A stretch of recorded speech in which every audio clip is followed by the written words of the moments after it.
Hello, Doomloopers, and welcome to another episode of the Doomloop Dispatch. I'm Kevin L. Jones, and with me is D. Scott Miller. And What's up, today, y'all? and today we're going to talk with Refilwe. You said I didn't have to say your last name. Of course, I already lost it. But she's from the Anti-Police Terror Project, and she's here to talk with me and talk with us about the Cop City campus that's being proposed to be built in San Pablo, which is very similar to the Cop City in Atlanta. That Right. project, the $90 million urban police training project, which sounds very scary and Yeah. unnecessary, and which also too the city is fighting hard for. And it's crazy that there's a parallel project going on here in the Bay Area. Not as expensive. It's only 44 million, but we still have some concerns. Major concerns. Major Yeah. concerns. But first, Refilwe, I would love to talk to you about how you got involved with the Anti-Police Terror Project. For sure. So, hello, Hi. Refilwe, pronounced as she, her, hers. I'm a community organizer with the Anti-Police Terror Project. From Oakland, grew up in Oakland, born in South Africa, grew up undocumented and houseless. Would go on to be a youth organizer, though I didn't have that language yet. Around 2012, when then Council Member Libby Schaaf was proposing, along with other folks, to close a number of our libraries, cut systems, and again, growing up houseless and documented, and the library is just a saving grace. You know, it was a space for me hmm as a young person. It was my library. It helped me with SATs and college apps and all types of other things. And so there was this real threat that the resources that have kept me and my family alive and sustained me and my peers were going to be cut. And so that was what, really would be my first campaign is back in 2012 when I was in high school, fighting to save the Oakland Public Libraries with the Youth Leadership Council.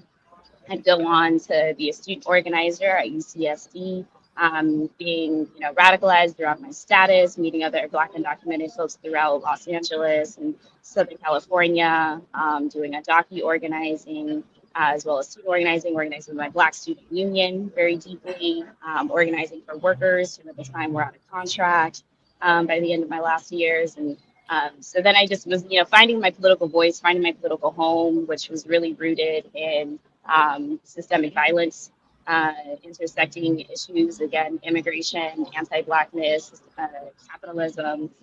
So I wanted to organize around racial injustice, economic injustice, like actually meeting the material needs of the people who look like me.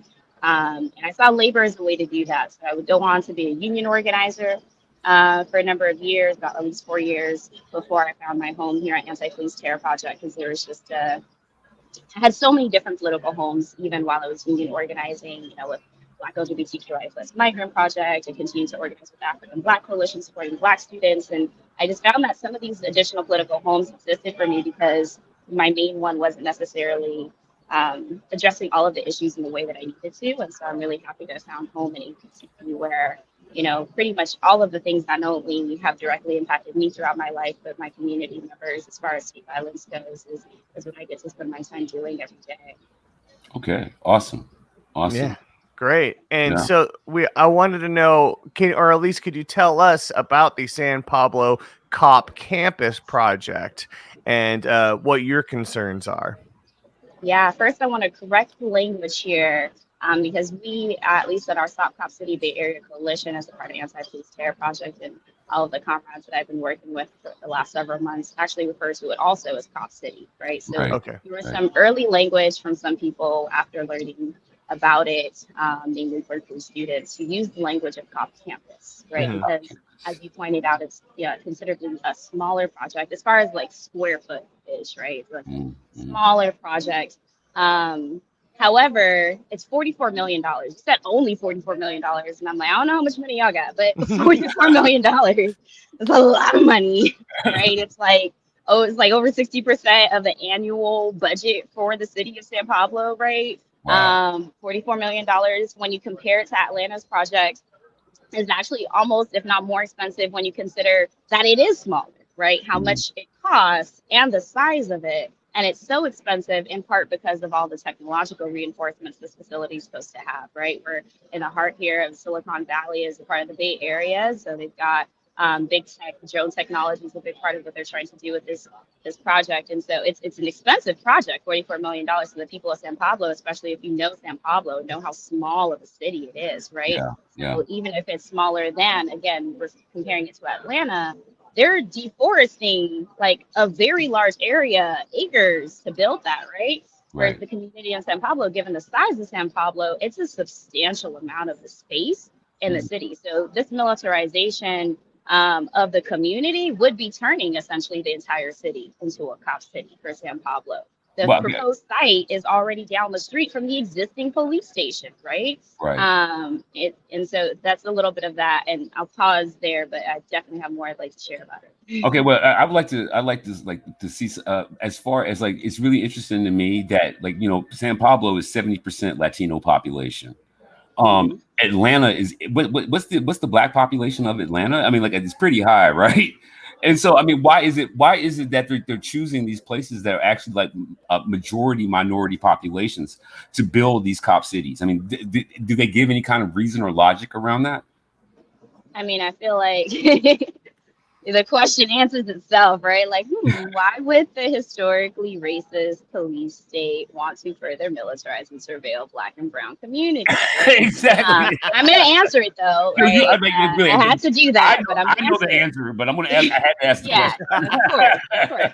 Well, we start the timeline in terms of like recent history around the 2020 uprisings, right? When not only in the United States, but globally, right, there was a movement that had been built over a series of years, decades even, right? Like we know that this is a lineage of a long-term historic movements, but 2020 was certainly a pivotal moment in terms of folks coming together, organizing their communities, naming state violence for what it was, demanding defunding, a reinvest, divest was becoming more popular. And some locales were already having those conversations, right? In Oakland, as early as 2016, we were having defund conversations, reinvestment conversations, impacted by our most recent iteration of this movement through the murder of Oscar Grant, right? But as a nation in 2020, folks have come together. As the globe, people have been able to come together and say, enough is enough.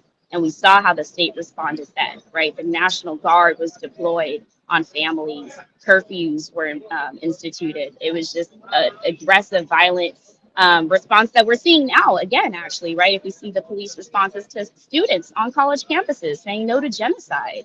And so people are organizing and the state is responding, which is why there's 69 of these facilities proposed to be built all throughout the United States, right? It's not just here in San Pablo and Atlanta, it's all across the nation that they're trying to develop these sites.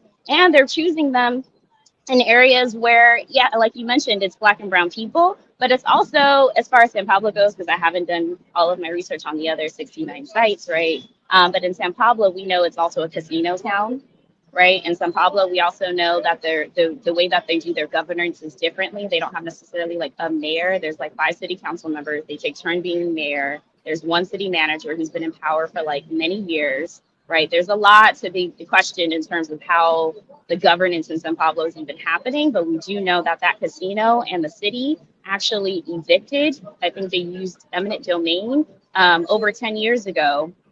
I think it was like 2007 when there was a mobile home community actually that lived where the site is supposed to be built now. So right now the site, the proposed site for Cop City in San Pablo is right next to the library. It's right alongside a creek. It's right next to city council. It's next to all these social services. And it's actually where a predominantly elderly, predominantly Latino migrant community lived for many years. People grew up there that I'm able to talk to now, right? That can tell me this history, who taught me about what their parents experienced when they were brought these papers saying you got to go, and they didn't know what their rights were, so they didn't know they could fight it. And they were actually promised at that time too that they would be building affordable housing. The city said, y'all got to go, but we're going to be building affordable housing here, in the future. And then did nothing with that project for 10 years. They never do. Before they were like, oh, you know what we should do with that land? We should take the ARPA money we got from the government to address COVID. We should take a bond out against ourselves. Forget the fact that the state's in a deficit and all of the surrounding Bay Area cities are in a deficit. We think this is a prime economic opportunity to take a bond out against the city, use ARPA funds. I think there's another third pot of money that I might be missing here. to invest in the further militarization and surveillance of our community, despite years of promises that we made to the community. We just displaced from this area. Oh my gosh. And yeah, and do we have confirmation that the training that's going to be done at this facility is going to be more for kind of urban policing and the kind of, anti-riot stuff? Because I believe that's what has been talked about with Cop City in Atlanta. Oh, did we lose her? You still there, Refilwe? Yeah, I can hear you. Can you hear me? Yes, yeah, you can. You just went black. Yeah, we can't see you, but we can hear you. It's fine. Word. I just wanted to pull up for myself to confirm for you some of the things that we know are going to be there, right? So Oh, great. 42,000 square feet across 2 stories, allegedly holding a mental health crisis deployment center, which I'd like to speak to, a drone technology deployment area, a K9 holding training area, and a 20-lane indoor shooting range. This will also call for them to hire an additional 90 full-time police department staff, which is going to be a 45% increase from their current staffing levels. Oh my God. For a town like San Pablo, do they really need that many more cops? That's a great question. And according to some of our data, the city of San Pablo pays more per cop per person than any other Bay Area city. It's the smallest little enclave, right? That doesn't even have its own hospital, that doesn't even have its own high school. Everybody goes to Richmond, and the closest hospital, things like 20 miles away. Richmond High's, not in San Pablo. There's middle school, there's elementary school, but all of these things are missing in terms of city infrastructure for the people of San Pablo. But this is the investment, right? Wow. So basically, what's being said here is that it already is a cop city. They have a facility, but it's always been a cop city. No high school, no library, siphoning off all the resources off of Richmond, and then pretty much all the revenue is going to the police in San Pablo. City is already a cop city. That is an excellent point to make. It is already existing as a cop city, right? Wow. In our coalition, we have students who go to Contra Costa Community College. They talk about how there's always cops on campus, and I have the benefit of working with people from Laney College's Poor People's Campaign who work to get cops off their campus, right? Like, I'm more aware of these kind of Oakland based issues because I'm an Oakland girl, right? But I lived in Richmond a little bit. Like I said, I grew up homeless, so all of the Bay Area at some point had been my home. And yeah, the militarization of our communities is nothing new. They tried Urban Shield. I wasn't here at the time, but many of my comrades can speak to the time where they tried to push Urban Shield in Oakland, which is why we think now this is why they didn't try this in Oakland, right? They tried it in the casino towns where they thought maybe the residents wouldn't be as empowered, and we're wrong, right? I think what I'm learning from the organizing here is how disrespectful the city council has been to make such assumptions about the people of San Pablo, because whether they be elderly or migrant, etc., the second people hear about what is happening in their backyards, they are agitated and they're excited. They're not excited only for this campaign and fight to the end or close or stop the construction of the top city, but they're excited for even just having opportunity to have a abolitionist progressive base of organizing in San Pablo, period, right? That we didn't go into this organizing with like, oh, let's connect with that one San Pablo org that's already doing this work. No, it was like, let's talk to the folks in Richmond, let's talk to the folks in Oakland, San Francisco. We have to go regionally in our approach to this organizing, uplifting residents, right? There's now a local organizing committee that's directly organizing residents. There's residents in some of the different coalitions that are doing work around this. That we're uplifting, but also we know that this is something that they're going to be trying to train cops from all over the Bay Area. They're pulling police officers that's going to bring cops, all these cops from the Bay to San Pablo, right? Which I can only imagine in terms of the people of San Pablo's daily experience, what it'd be like to have potentially ICE down your street daily, San Pablo PD down your street daily, Richmond PD down your street daily, Oakland PD down your street daily. During our town hall, we had someone who was at, I think, Hines Hall when students at Berkeley had taken over another space fighting for Palestine. And they talked about, I think, 6, 7, 8 different police agencies that go to those fights. I've been at actions where I'm counting 6, 7, 8 different police agencies that already are working in this regional nature and deployment and the militarization of our community. So, like, why would we allow them to steal $44 million of taxpayer funds to Yeah. build this headquarter hub for themselves for work that, to your point, they're already doing, that we're already organizing against and fighting? This is them fighting back against our fight. Right. Yes. Right. And then now it's great that there is a movement starting up to push back against this. But what we're seeing in Cop City is serious oppression. I mean, we're seeing them use RICO charges against protesters. For a serious crackdown and really pushing the limits of the law. Is there concern that the forces that be will take these kind of tactics in San Pablo as well to protect this project? Absolutely. Backlash is a retaliation. It's a concern. We're careful in our organizing, Yeah. right? We're looking at what were the legal implications in Atlanta and how can we protect ourselves here, because there are people getting arrested for sharing petitions, for raising money for bail, right? And so certainly there's like a be informed as we fight, because we need to learn from the nature. And there's some retaliation that people are already facing, right? We had a town hall on the 16th of May that was supposed to take place at Contra Costa Community College, right? We have a member of our coalition who's a student there, right? And rather than the process of reserving the space to have the meeting go through student reservation processes, our reservation was sent directly to the president of the college, who sent it directly to San Pablo PD, who then went on to threaten the faculty administrator who is supporting us with the reservation. And then the student there has reported being followed, right? Like, there are again, for the San Pablo residents, and why we continue to censor them in the fight, not only because we think they're the only ones going to be impacted, we know that those of us organizing in outlying cities, those of us in the region are going to all be impacted, but they're already seeing San Pablo PD following them, trailing them. Residents have been going to city council bi-weekly, because they have every first and third Monday. City Council in San Pablo residents have been going for the last several months. We did a big regional mobilization to go this past the 20th, last Monday, and residents shared that, council has their public comment time supposed to be 3 minutes. They're getting 1 minute. People are getting rushed off, right?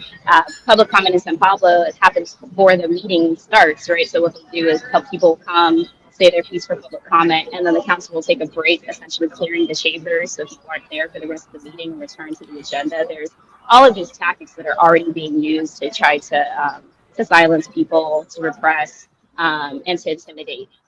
So we're being careful. Well, I mean, like I read an article from New York Magazine, that came out last week, and the whole idea of surveillance as a form of suppression seems to be really happening in Atlanta too. I mean, like, where the cops are driving by people's houses, shining lights, dropping road flares.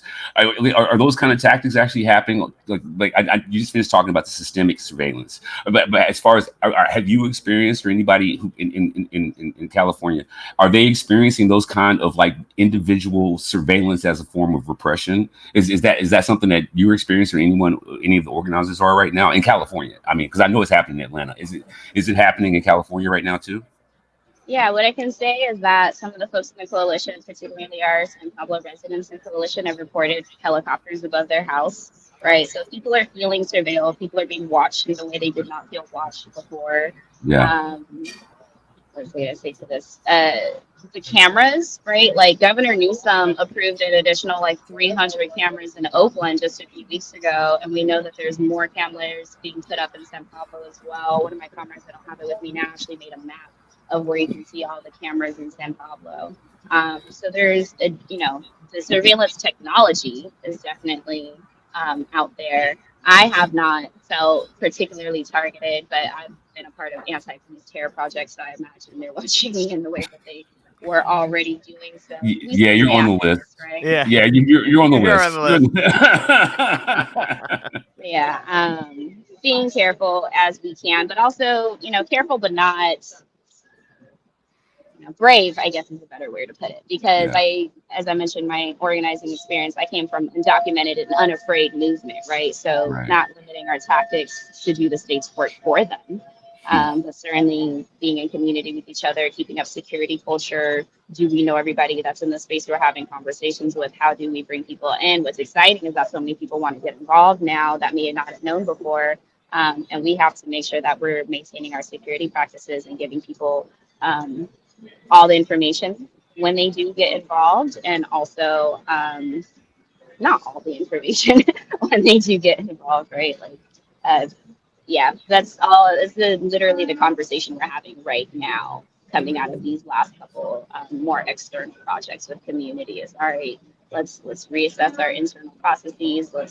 We're information gathering from people's fights across the nation right now.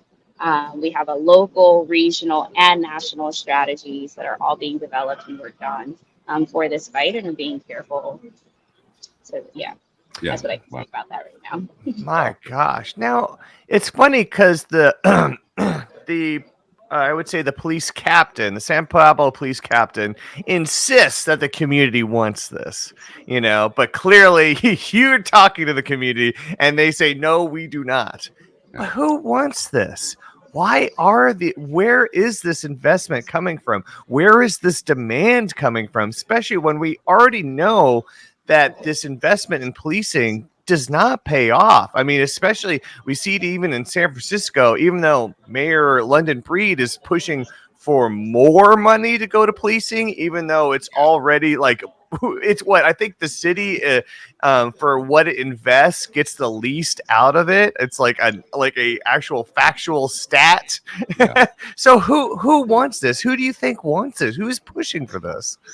Well, first, because you mentioned San Francisco, I want to shout out our comrades over at Lavender Phoenix running a Care Not Cops campaign in San Francisco right now. It's sickening how many of these so-called Democratic mayors, from London Breed to Karen Bass, to our own Ching will continue to invest in policing despite the community's real solutions, right? Like, we do real data research. We pull up the numbers. We say, hey, in San Francisco, they went over the budget by $63 million last year, and they already get $1 billion. What are we going to do about that? Because you're also saying we don't have money for Head Start or these programs or school. There's like things that the people need. And then they pass all of these criminalizing the houseless bills. That's what blows my mind, is we're criminalizing houselessness. And then for San Pablo, which, by the way, again, remember, they were supposed to build affordable housing. They didn't build out affordable housing in this area. The minimum wage in San Pablo hasn't gone up in years. Wow. What are we doing for workers? What are we doing for families while the cities continue to make these like ridiculous investments? And so when you talk about like who wants this, I imagine their ideal person who'd say yes to further militarization of my community is someone who's probably economically in a comfortable position in a Bay Area that's pushing out and displacing people in mass. And also directly implicated with police, right? Like, there's a former cop on San Pablo City Council. There's some cop-friendly people. Like, the cops and their allies and their unions are in positions of power outside of policing, if that makes sense.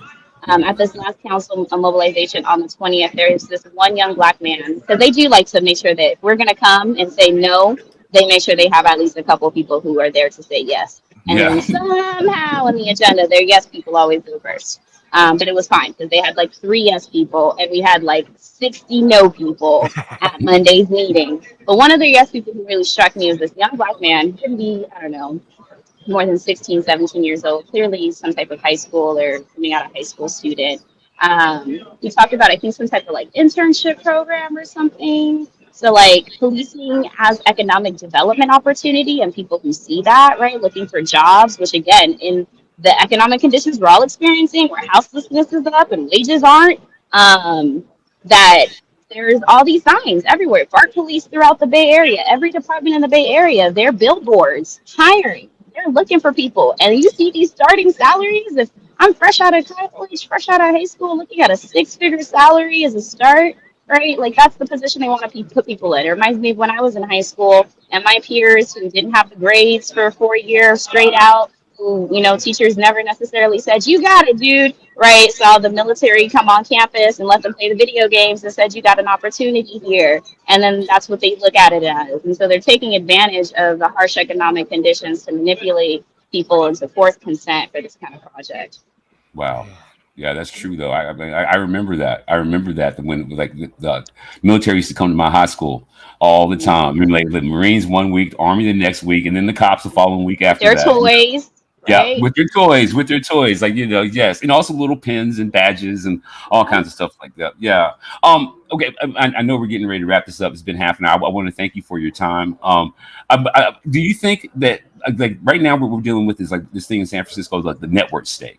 Like this whole thing where tech bros are now trying to create these little segregated communities, and they are definitely like in conversation to build campuses pretty much in places like San Pablo, pretty much like places like Atlanta. Do you think there's a connection between these two things? Do you think that maybe there's some kind of financial or support coming from the tech sector, or is there? Do you see a connection there, or I mean, or is it just something that's just implied? I want to say that we are interrogating this connection right now, right? Okay, Radical Black tradition says no investigation, no right to speak. So I'm not going to flat out and say absolutely there's big tech and here's the big tech ops that we're right, pointing at. Absolutely, there is suspicion that we have educational, causes to believe that there are those direct implications. Right, I just mentioned the drone technology they're using, so absolutely, we believe tech is a factor.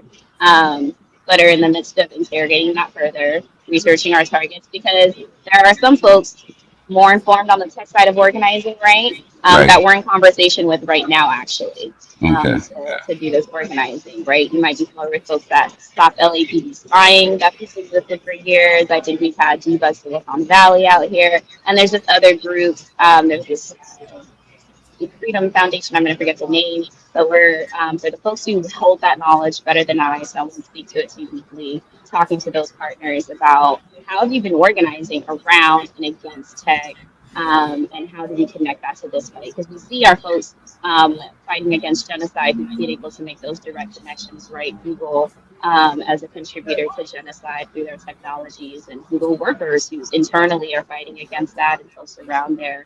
And so I think we're just trying to get more information to make those connections. okay. Well, yeah. Thank you for that. Thank you for that. Yeah, totally.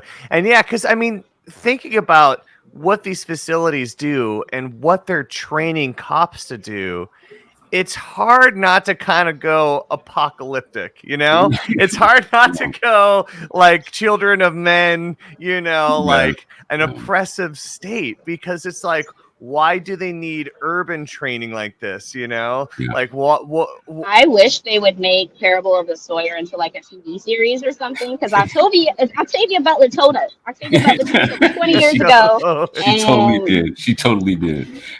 so Yeah. we got to build our acorn communities to survive, I guess. Yes, That's right exactly. on.